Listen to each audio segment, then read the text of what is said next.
आज आप सुने कृष्णा पक्ष की द्वादशी व्रत कथा।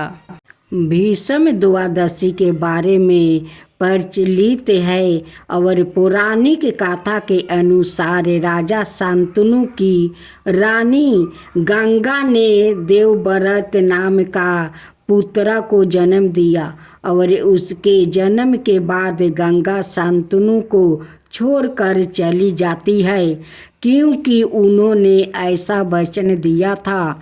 शांतनु गंगा के वियोग में दुखी रहने लगते हैं, परंतु कुछ समय बीतने के बाद शांतनु गंगा नदी पार करने के लिए मत्स्यगंधा नाम की कन्या की नाव में बैठते ही और उसके रूप सुंदर पर मोहित हो जाते हैं।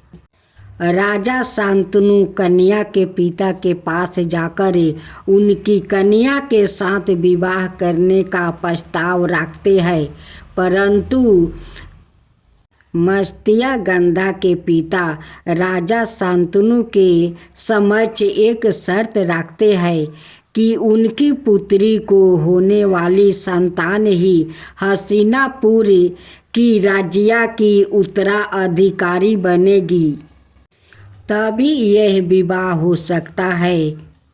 यही मत्स्यगंधा आगे चलकर सत्यवादी नाम से प्रसिद्ध हुई।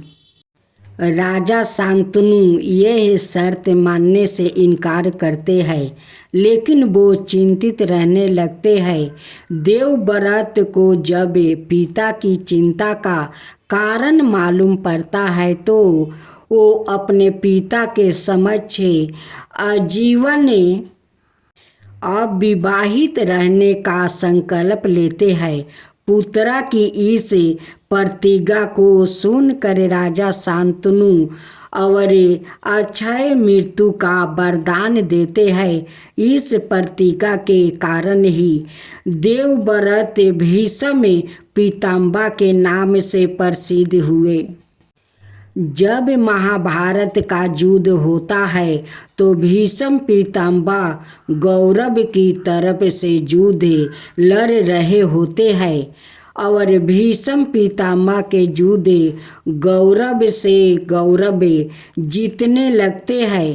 तब भगवान श्री कृष्णा एक चाल चलते हैं और शिखंडी को युद्ध में उनके समक्ष खड़ा कर देते हैं।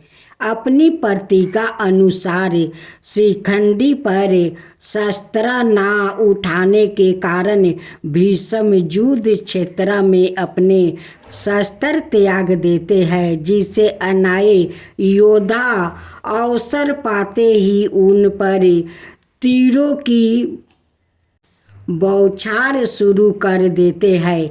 महाभारत के इस महान योद्धा ने सरसैया पर शयन किया, इसलिए कहा जाता है कि सूर्य दक्षिणायन होने के कारण शास्त्रीय माता अनुसार भीष्म ने अपने प्राण नहीं त्यागे और सूर्य के उत्तरायण होने पर अपने नश्वर शरीर का त्याग किया।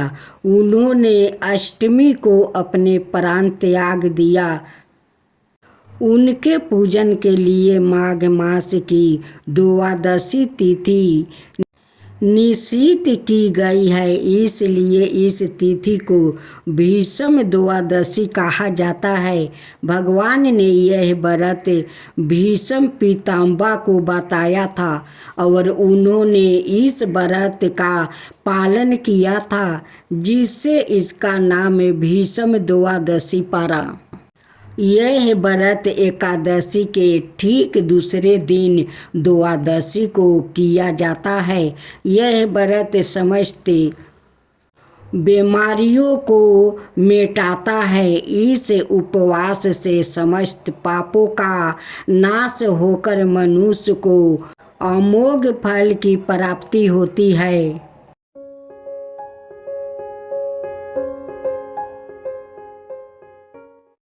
भक्तजनों, आज आप सुने आषाढ़ मास की द्वादशी व्रत कथा।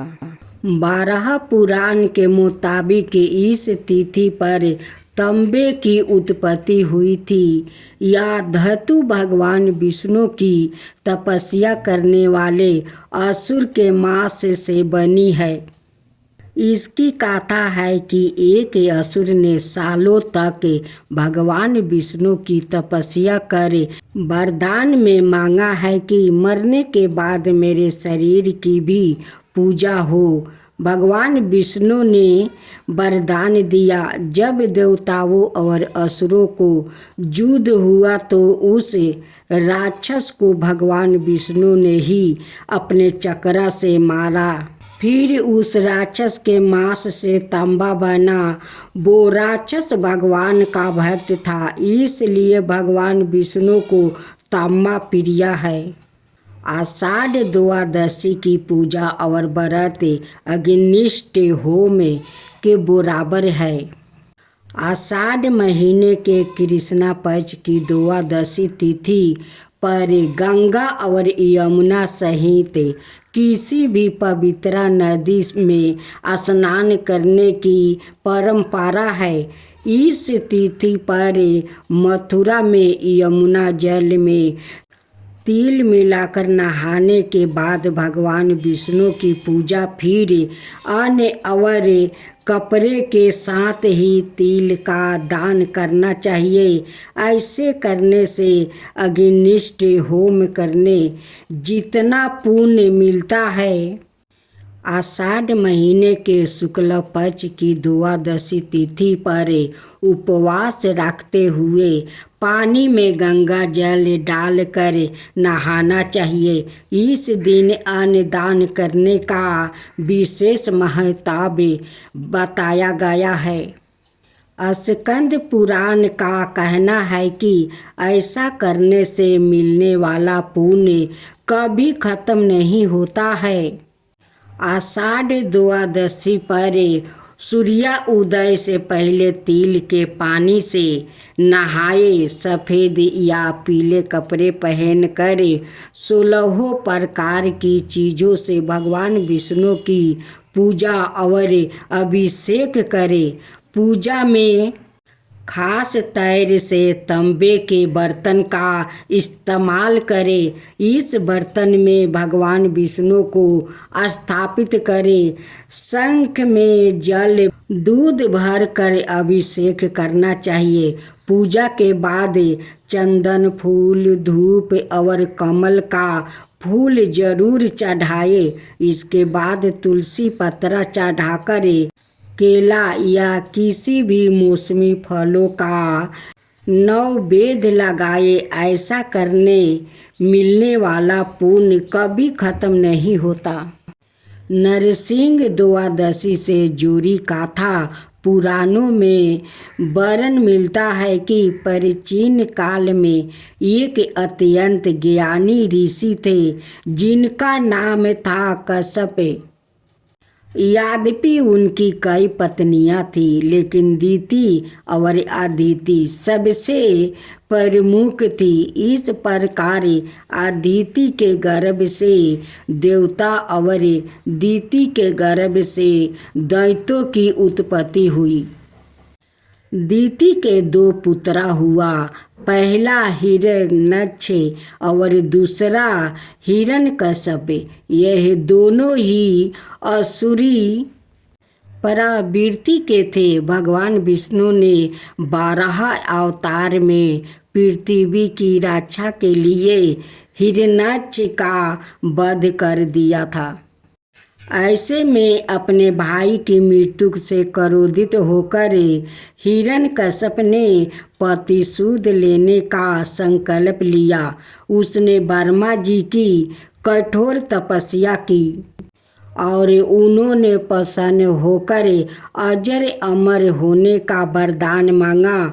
उसने कहा, भगवान मुझे ऐसा वरदान दीजिए कि ना मैं दिन में मरूं, ना रात में, ना पृथ्वी पर मरूं, और ना आकाश में, ना पाताल में, ना देव से मरूं, ना दानव से। इतना सुनकर ब्रह्मा जी ने कहा, तथास्तु हिरण्यकश्यप यह वरदान पाकर हिरण्यकश्यप ने स्वर्ग पर आक्रमण कर दिया, जिसमें देवता पराजित हो गया। अजय होने के कारण हिरण्यकश्यप तीनों लोकों का स्वामी बन गया और उसे अपनी शक्ति पर इतना अहंकार हो गया कि वो सवाए को सर्व शक्तिमान समझने लगा। अहंकार में अंधे हो चुके हिरण्यकश्यप का अत्याचार बढ़ने लगा। कुछ समय पश्चात उसकी पत्नी कयाधु ने एक पुत्र को जन्म दिया, जिसका नाम रखा गया प्रहलाद। प्रहलाद का स्वभाव अपने पिता से विपरीत साधु प्रवृत्ति के साथ वो भगवान श्री हरि की भक्ति में बेहद विश्वास रखता था। प्रहलाद जब थोड़ा बड़ा हुआ तो हिरण्यकश्यप ने उसे आदेश दिया कि वो केवल अपने पिता की ही पूजा करे, परंतु प्रहलाद ने ऐसा नहीं किया। ऐसे में विष्णु भक्ति से अपने पुत्र का मन हटाने और सवाए के प्रति आस्था जगाने के लिए हिरण्यकश्यप ने अथक प्रयत्न किया, लेकिन जब सब व्यर्थ दिखने लगा तो हिरण्यकश्यप प्रहलाद को तरह तरह से पीड़ित करने लगा। और एक समय ऐसा आया जब उसने अपने पुत्र की हत्या करने का निर्णय लिया। हिरण्यकश्यप ने प्रहलाद को कभी ऊंचे पर्वत से ढकेला तो कभी अपनी बहन होलिका के साथ मिलकर उसे अग्नि में जलाने का प्रयत्न किया, किंतु श्री विष्णु हर बार अपने इस परम भक्त की रक्षा करते थे। प्रहलाद पर भगवान की अद्भुत कृपा देख कर हिरण्यकश्यप की प्रजा भी भगवान श्री विष्णु से आस्था रखने लगी। ऐसे में हिरण्यकश्यप क्रोध की ज्वाला में भड़क उठा और भरी सभा के बीच अपने पुत्र को मृत्युक दंड देने का निश्चय किया। उसने प्रहलाद को एक खंभे से बांध कर कहा, तू कहता है कि तेरा विष्णु खंड खंड में है, यदि ऐसा है तो तेरा भगवान इस खंभे में भी होगा, तो तू आज अपनी रक्षा के लिए अपने भगवान को पुकारे। इतना कहकर जैसे ही हिरण्यकश्यप ने अपनी गदा से खंभे पर प्रहार किया, उसी क्षण प्रहलाद ने भगवान विष्णु का स्मरण किया। स्मरण करते ही गोधूल के समय खंभे को चीरते हुए भगवान विष्णु नरसिंह अवतार में प्रकट हुए, जिसमें उनका आधा शरीर मनुष्य का था और आधा शरीर शेर का। भगवान नरसिंह ने हिरण्यकश्यप को अपनी जांघों पर रख कर उसकी छाती को अपने नाखून से फाड़ कर वध कर दिया। इस प्रकार जब हिरण्यकश्यप का वध हुआ तो ना दिन था ना रात, बल्कि गोधूली का समय था। उसे वरदान प्राप्ति था कि वो पृथ्वी आकाश पाताल कहीं भी मारा नहीं जा सकेगा। इस कारण भगवान ने अपनी जांघा पर रख कर उसका वध किया। वरदान के अनुसार ना उसे देव मार सकते थे ना दैत्य, इसलिए श्री हरि ने नरसिंह अवतार लेकर उसे मृत्युक दंड दिया।